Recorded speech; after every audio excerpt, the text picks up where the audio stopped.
Alright, welcome back guys. If it's your first time here, I'm Vision Hero Born Entertainment, bringing you guys another video. Taping you guys my review for Fear the Walking Dead Season 7 Episode 4, Brief of Me. Now, Fear the Walking Dead, so I'm sure instant. Don't forget to hit the subscribe button down below, hit that bell icon. That means more Fear the Walking Dead content from me moving forward. Now let's begin. So, Episode 4 is a Sarah-centric episode. Now, we do get appearances from Luciana, Daniel, Charlie, Wes, and Althea. And it's revealed that after they were picked up by CRM, they ended up crashing, and were dropped off here by, I guess, CRM. So she gets kind of filled into what happened and what's going on, and she decides she wants to go out looking for Wendell. Now, I like this. I really like the fact that we finally got some time to center on Sarah. I really actually enjoy Sarah since she was introduced back in season 4. I know a lot of people hate her and think she doesn't belong on the show. I don't totally understand that, because they think she doesn't belong there just because her actress is a comedian, which doesn't really make much sense to me. But that's beside the point. But she decides to go out and look for Wendell. Now, she was promoted to a series regular last season, but we didn't do much of her last season. And I think part of the issue was due to COVID and everything. I mean, you had to do things with her and that involved Wendell, but Daryl Mitchell wasn't able to be there due to scheduling issues with another show, and along with COVID, he had issues with COVID as well. I guess due to having an underlying health issue, he couldn't be there for filming as well. So we didn't get much of her then, but now we actually have an opportunity and chance to. So I really liked the fact that they took that moment to do it here. So she decides to go out looking for Wendell. Even though the group has told her, look, we've looked all over, but Sarah says, look, I know Wendell. I'll be able to find him better than anybody else. So she heads out, and we get to see a montage of her going out every day, radioing out to him, trying to find him. Now, unlike the previous episode where we got to see the June and John and JD stuff over and over, I like this better because it just moved faster, and it wasn't like it just felt better. It just felt more like organic and not so repetitive in its own way. So I like it there. But while she's out there looking, she does end up radioing, getting in touch with Morgan, who offers her help. But at the same time, she ends up running into Josiah, the guy we met at the end of episode 2, who is the twin brother of Emil. And he ends up bartering with Sarah, saying, look, I'll help you find your brother, but you help me find Morgan. So she reluctantly agrees to that, and she ends up going on this mission with him and Rufus, who ends up being with him now. So the three of them go off. And I really liked the Josiah character. He was very interesting in this episode. So you got the two of them, and I like the chemistry between the two characters.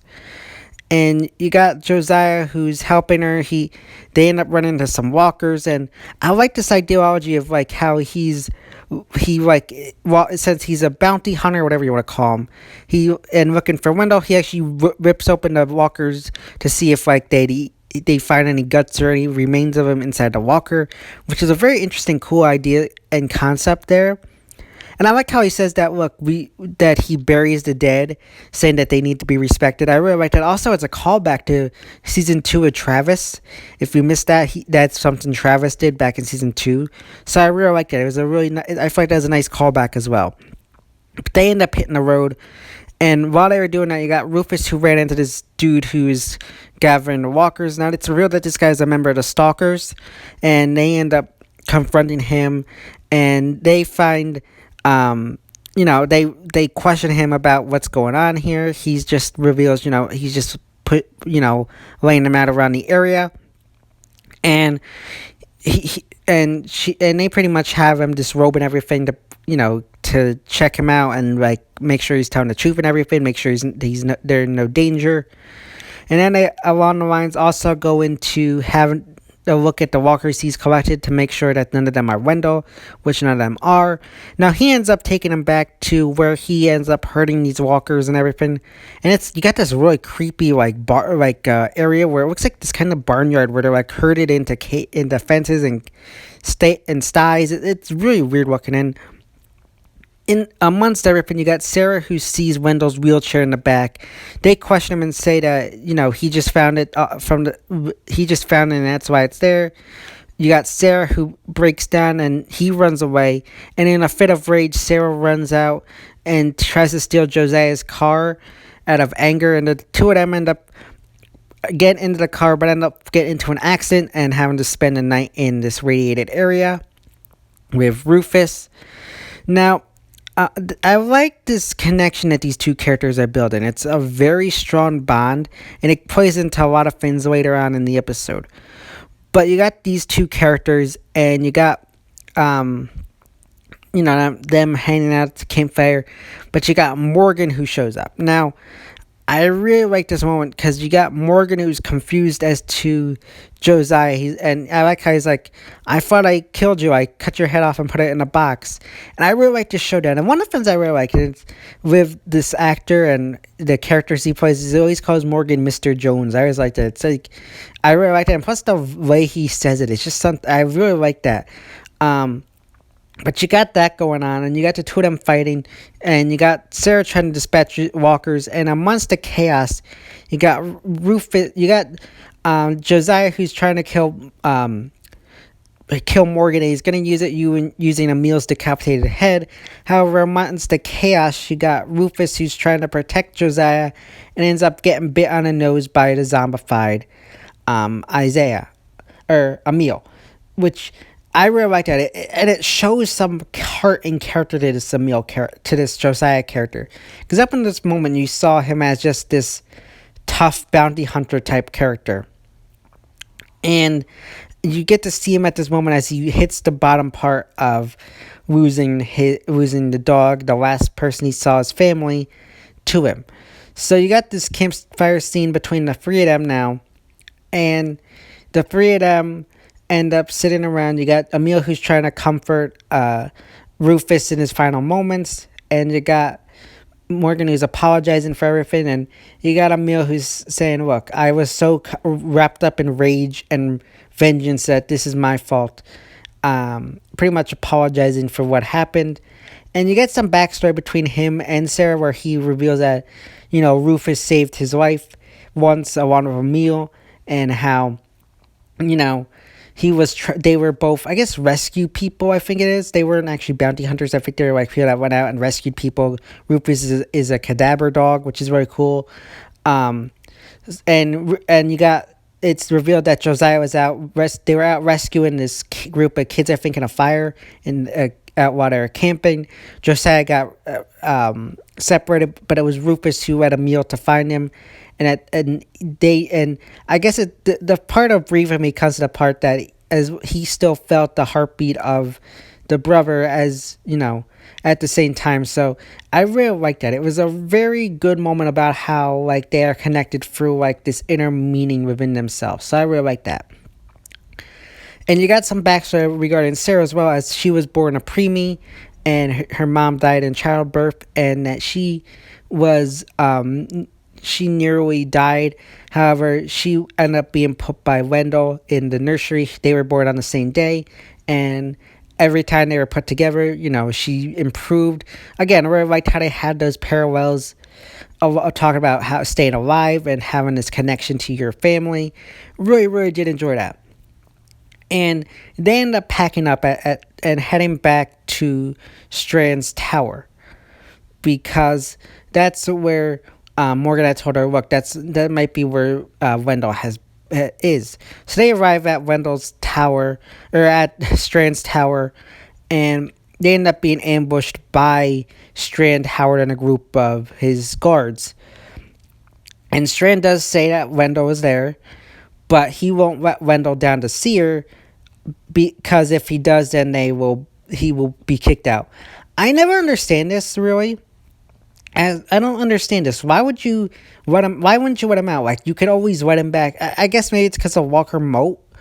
but it just sounds stupid. Like I don't really like that. It just comes off as silly and stupid. I mean, maybe they're using the walker remote and it's their way of like, if he gets out, then you're not coming back through. It just feels weird.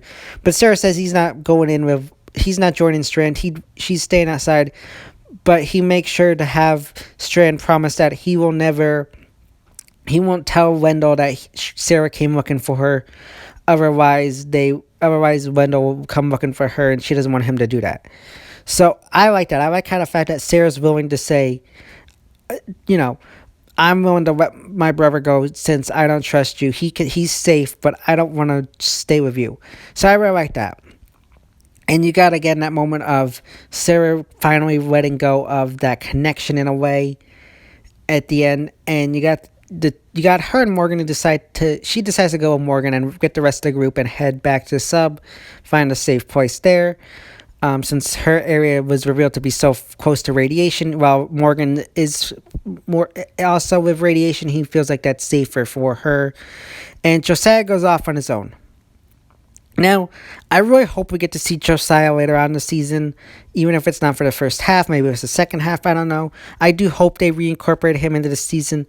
I really do enjoy the actor, I really enjoyed the character of Josiah, and I feel like the writers need to learn better this time around, because they only brought him in for one episode, they brought him back, and now after 2 episodes, if they just let him go, it's kind of annoying. However, at the same time, if he doesn't appear for a bit, I'm okay, because then it leaves it open-ended and he can return. Whereas I'm glad I didn't kill him off now so he can't return. So it's still an open window whether he returns this season, or if he doesn't return this season, maybe he can return next season.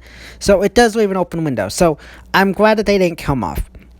But we leave the episode in a cliffhanger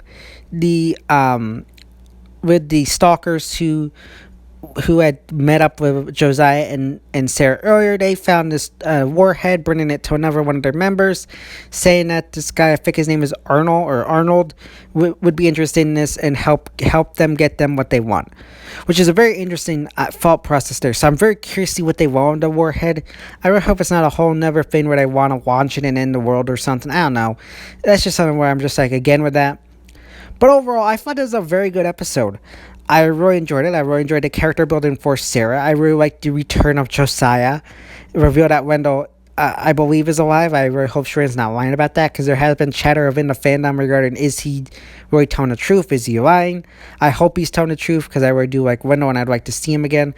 I don't know if he's still on that other show, so I don't know if we'll see much of him, but I do hope we get to see some of him. At least maybe an episode or two here and there. So I really hope we get to see Wendell this season. But yeah, overall, I thought this was a solid episode. We didn't get much of with the rest of the group, but I'm okay with it due to the fact that we got some character development with Sarah. Overall, if I had to give this episode a grade, similar to episodes 1 and 2, I'm going to give it an 8 out of 10. Solid episode, definitely good character building.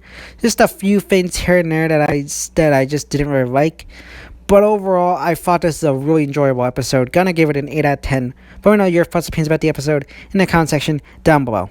So yeah, guys, that's my review of Fear the Walking Dead Season 7, Episode 4. Brief of me. As always, if you like this video, don't forget to give it a big thumbs up and share. Don't forget to hit subscribe button down below. Hit that bell icon. Then some more Fear the Walking Dead content from me moving forward. And go for me on Instagram and Twitter, or just linked in that section of my YouTube channel. As always, I'm Vision Hero Boy Entertainment, and I'll see you next time.